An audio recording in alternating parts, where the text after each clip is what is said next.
The trade deadline is 5 days away. And for today's show, we have our definitive Steelers wide receiver trade big board. And these are legit options. These are realistic. No DK Metcalf, no Cooper Kupp. None of those names that, let's be honest, we're not getting at this point. Now, was Cooper Kupp a legit option 2 weeks ago? Was DK Metcalf maybe an option in the offseason? Devontae Adams, was he a guy that we were seriously considering like a month ago? Yeah. But as we sit here right now, with how the wide receiver market looks and all the trades that have taken place recently, who's available, this is the definitive Steelers wide receiver trade big board of guys that are available. We got a ranking 8-1. I couldn't even come up with 10 names. I'm not even joking. Couldn't even come up with 10 names. Like, there's guys we can include on the list because teams are going to have them available, like a Treylon Burks from the Titans, like a Tutu Atwell from the Rams. But it's like, bro, are we even really trying to make that move? Treylon Burks was just put on IR. We know he hasn't lived up to the first-round bill. Tutu Atwell, he's a Calvin Austin-ish type of receiver. We already have a Calvin Austin here. We have a Roman Wilson.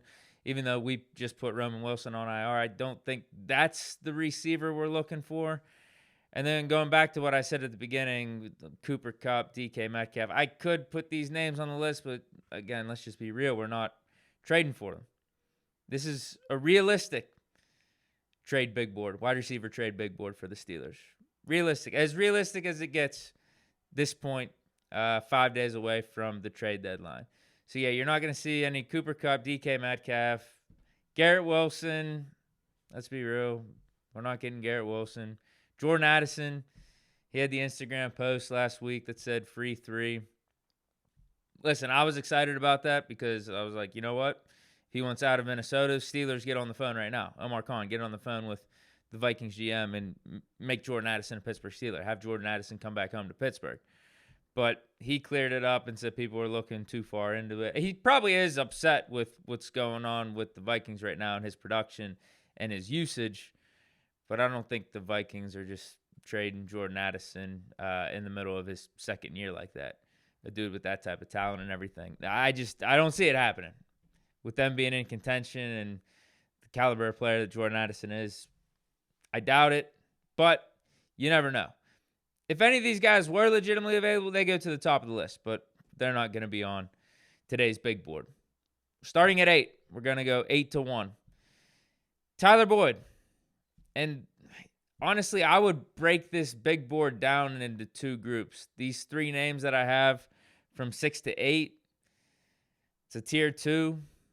And then the last 5 names from 5 to 1, it's going to be a tier 1. Like, I just say Tyler Boyd. Is anyone getting that excited?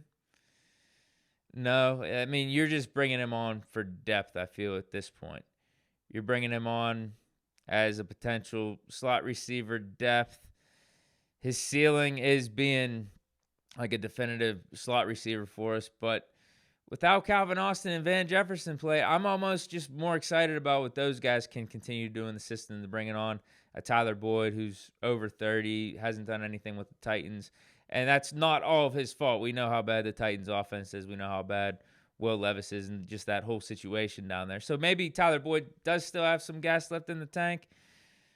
But to the degree where I got him over 7 other names, no. Honestly, maybe I should have Tutu Atwell over Tyler Boyd at this point. At 7, KJ Osborne. Patriots are getting calls on KJ Osborne.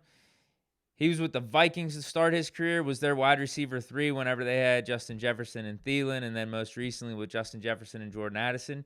Getting like 500-600 yards per year. So not bad. Like it's almost like the Tyler Boyd conversation. KJ Osborne's ceiling is a good wide receiver 3, solid wide receiver 3. But the thing about KJ is he's just at a better point in his NFL career than Tyler Boyd. He's still in his prime. I think he's like 27 years old. Signed with New England this offseason, and we know New England isn't really the standard for NFL franchises these days. Sitting at 2-6, offense is pretty dismal. Yeah, it just hasn't really worked out for KJ Osborne. Hasn't found his niche in the Patriots system. So they are most likely looking to move on. They're taking calls, so he could be a name of interest to the Steelers, a wide receiver needy team like us. Jonathan Mingo, name I got at number 6. High upside guy, was drafted in the second round just in 2023, was 39th overall. The Panthers' 39th overall selection in the draft. Big body dude, was able to get like 400 yards in his rookie season with a Bryce Young at quarterback. Hasn't done jack shit this year. If the Panthers are fire sailing, there's no reason why Jonathan Mingo would be off limits if a wide receiver needy team is reaching out to Carolina. I just like him better than Osborne and Tyler Boyd at this point because of the upside, but there's a reason he's in tier 2, because once we get into tier 1, I feel like all these names that I list off, you feel like are at least going to be doing something, like at least can contribute something at some point this season. Whether it's right away or if it's a few weeks down the line, that they could actually be contributors to this offense. Whereas like Mingo, Osborne, Boyd, do we know that they're going to be any better than what we got at any point in this season? Like outside of injury, like you're just bringing them on for depth. Whereas I think the tier 1 names, these last 5 names that I'm going to say, you're bringing them on for depth because that's, I think, one of the reasons why the Steelers should make a trade for a receiver right now. But you also think they could possibly be better than what we have outside of Pickens at some point, right? They could bring at least some sort of different dynamic, some sort of different element to this offense than what we have. So at 5, Mike Williams, the name that's been tossed around a lot over the last couple weeks, ever since the Jets traded for Devontae Adams. Mike Williams is, I think didn't he make a Pro Bowl with the Chargers? I think he made a Pro Bowl or 2 with the Chargers. Has at least had a couple 1,000-yard seasons back there in LA. So good player. We were interested in him this offseason whenever he was a free agent. Big body dude, talented guy, never really lived up to his potential fully, but part of that has been due to injuries. Not a guy that's creating crazy separation or anything, but if you want another deep threat target on the outside alongside Pickens, Mike Williams is definitely a name to mention. So I got him at 5. At 4, Adam Thielen. I would have him higher on this list if I knew for a fact that he still got it. Because Adam Thielen's bad seasons are better, if not just as good as a bunch of these other names that I'm going to be naming off from 5 to 1. Last year had 1,000 yards with Bryce Young down there at Carolina. Had 1,000 yards. For him to be able to do that, I think he was age 32 or age 33 last year. Now he's either 33 or 34. But coming off of an injury, he got banged up after the first 3 weeks of the season. I think the Panthers put him on IR. He's due to come back soon. I think he is healthy. But I'm just wondering, does he still got it like that? Still a good option. Still wouldn't be against the trade. But maybe there's some other guys that are still more in their prime than an Adam Thielen at this point. I'm not opposed to it. I think he could play somewhat. I mean, it's not like he was doing nothing the first 3 weeks of the season before he got injured.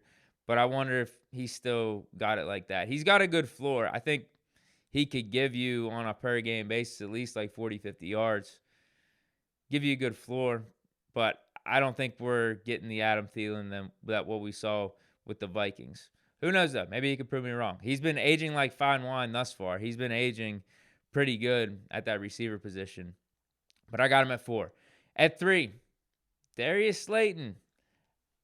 If you would have asked me a few weeks ago, would I have Darius Slayton over Adam Thielen on this list, I would have said you're crazy. But coming off the game that he had against the Steelers and the fact that he is on pace for his best statistical season to date, I'm a little more intrigued with Darius Slayton than Adam Thielen just because I feel like Slayton is more in his prime, could maybe offer some more upside. That's all. But I think they're pretty close between Slayton and Thielen's coming off the injury and everything. But as a potential wide receiver too, depth, I got him 3 on this list. At number 2, Jobe Myers. I just think he's a better version of Darius Slayton. I think he's been more proven, has been more consistent. You look at his stats, it's pretty much 700-800 yards every single season. And I think he just has more pop in his game than Darius Slayton. Raiders, they're in the tank right now. What are they? Are they 2-6? I don't know, but it would do them well if they could offload some of their resources and pick up some draft assets and just do the full rebuild. No reason to be hanging on to a guy like Jobe Myers if you're getting a good enough offer. 4th, 5th round pick, why not do it if you're the Raiders? At 1, and this one, I don't even know if it's that legit at this point, given the team he's on and where they're at right now, and that's Courtland Sutton on the Denver Broncos. Broncos are 5-3. Clearly in the middle of the playoff mix. They got a rookie quarterback who's actually been picking his play up over the last 4 or 5 weeks. Been doing pretty good for them. Has found a connection with a Courtland Sutton. I don't see why they would be eager to trade their number 1 target for Bo Nix like that. Given that they are in the playoff hunt still, given that Bo Nix is a rookie and could use all the help that he could get, why would you be trading Courtland Sutton like that? But I keep seeing his name floated out there in trade rumors. For whatever reason, I don't know. But I saw something today that the Steelers, like top 3 targets, one of them is Courtland Sutton. Like we are legitimately trying to get him. Maybe we have to overpay. I don't know what overpay means. Is that a 3rd round pick? But I could see why Sutton would be the Steelers' number 1 target. Out of all these names that I just listed off, and these are realistic names. Again, I'm not throwing Garrett Wilson out there, Jordan Addison, Cooper Kupp, any of these guys because, yeah, they would be at the top of this list. I would see why Sutton would be the Steelers' number 1 target right now because of his connection with Russell Wilson. I would assume he would fit in seamlessly over here. Had 10 touchdowns with him last year. It was 7, almost 800 yards in 2023 for Sutton. So, yeah, I think he'd be a good fit, man. He's still in his prime, former Pro Bowl receiver. Got the connection with Russell Wilson. 6'4", big body dude, shifty, but has some agility to his game. We saw what he did against us in week 2. We saw him cook JPJ a couple times, draw some big-time flags. So he's number 1 off this big board of realistic guys that the Steelers could be getting. It's Courtland Sutton 1. I got Jobe Myers 2, Darius Slayton 3, Adam Thielen 4, Mike Williams 5. And then there's a drop-off after Mike Williams. Jonathan Mingo at 6, KJ Osborne at 7, Tyler Boyd at 8. And then I don't even know who else you want to throw in the mix. Remember, I had said Tutu Atwell. I saw the Patriots are taking some calls for Tyquan Thornton. He's intriguing because of the speed, but ever since he got into the league, he's done nothing. It's just been all potential with him. So I'm not that excited about him either. Looking at this big board, maybe I'd switch KJ Osborne and Jonathan Mingo. Osborne's at 7, Mingo's at 6, but I still like the upside with Mingo. But he's not like a for sure thing. At least Osborne gives you a better floor. So that's why I'm saying just for at least this season, Osborne could be the better option. More long-term, Mingo. And maybe I could see myself switching out Darius Slayton and Thielen. Thielen at 4, Slayton's at 3. Swap those just because of what Thielen has done.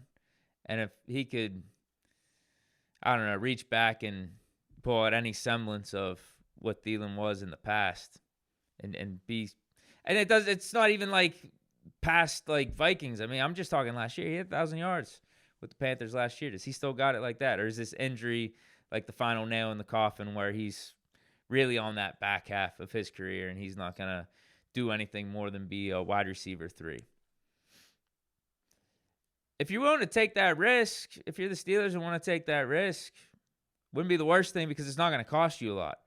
But if Thielen can be, a 1,000-yard type of receiver as your wide receiver 2 or your second or third option in the offense, man, that's a good thing. That's a good thing. When you got a Pickens, you got a Thielen. Let's say Van Jefferson, Calvin Austin, they're still doing their thing a little bit. Pat Freiermuth, Darnell. Yeah, Thielen wouldn't be the worst pickup. But you could say the same thing. You just replace Thielen with a Darius Slayton, a Jobe Myers, Courtland Sutton, any one of those names. Mike Williams. I think it's outside of Courtland Sutton, between Myers, Slayton, Thielen, Mike Williams, kind of. I think that just comes down to personal preference, really. I think Courtland Sutton would be the clear one. And then you got 2 to 5, Myers, Slayton, Thielen, Williams. I think you could flip-flop those dudes just based off who you think's better, who you think would fit the scheme, the system a little bit better. I think there's a case for each of them. And then there's a big drop-off from Williams to Mingo, Osborne, and Boyd, that group right there. The thing is, there is a surplus of solid guys. Sutton, Myers, Slayton, Thielen, Williams. There's a surplus of those guys. And with the trades that have already taken place, there's not as many teams looking for a receiver, like a legitimate receiver to come into their offense and have some impact.